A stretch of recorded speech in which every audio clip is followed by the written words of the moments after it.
soo dhaweynayna waxaan kaga baxayaa ku soo dhaweynayaa wadanku hadda markii hore iyo hadeer tan iyo tii hore aba la qaatay tii hore ayaaba la qaatay marka tii dambe daqaradeedii baan la dhitinaynaa tii hore aan lownaybe tii dambe aan daqaradeedii la dhitinaynaa laakiin waxaanu ka caraysanahay dawladda kulmiye suldaamadii iyo samadii bay ka bilowday war suldaamiye samee lama xidhe xishoodo isku qajilo waxaan leeyahay muxuu ahay madaxweynaha muusow boqor cusmaan sooda markaad soo daysana xaal mari sixir bararkuna kii siilaayo ka daray yaa rabilcaalamiin sixir bararkuna kii siilaayo waa ka daray waddanka ha loo fiirsado dadka hoose looga ego taynu ka guuraynay yuunbaad hadeer kor u rarteen taynu ka guuraynaynu ka qaxnay baa kor u rarteen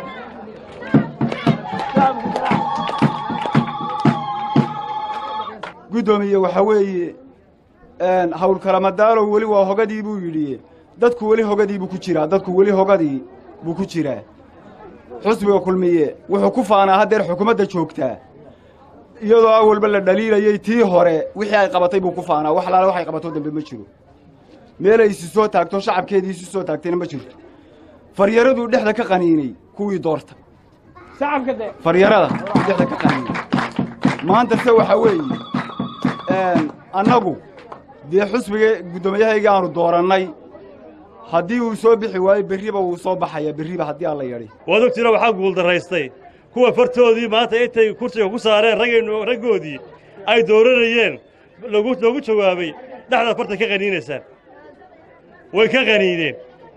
qaarkoodna boqorradoodii iyo salaadiintoodiina jeelkay ku gureen waarba waxaad u doorateen inaad jeelka idinku guro waarba in salaadiintii la xidhan u doorateen miyaynu isku ogaydeen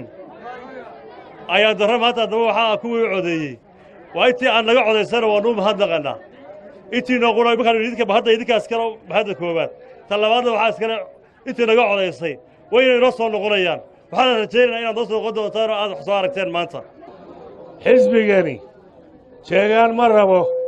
wuxuu rabaa somalilan oo mid ah waxaan leeyahay tii hore ina dhaaftay somalilan oo mid ah oo aynu madaxda innagu yeelanno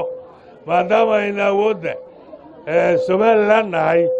aan ka shaqayno oo maxkamaddii geeloo kalaa oo degdeg oo inta saacad la soo tahay saacaddiiba 5 sano lagu xukumay waa ogtihiin waxa weeye boqorka waxa weeye dee waxa helay wuxuu shaqadii dee u qabtay giriiggii berigii hore waxaynu shaqo tegi jirnay giriigga maraakiibtii giriigga marka la weyddiiyo 10 sano markaad markabka lala socdo ee mushqaayadda la weyddiiyo ayaa baddaa la dhigi jiray baddaa giriiggu dhigi jiray markaa kulmiye iyo muuse biixi raggii u soo halgamay ee u soo shaqeeyey sidii giriigga oo kuwaa dee badda dhigaya dee xabsiga waa kuwaa dhigaya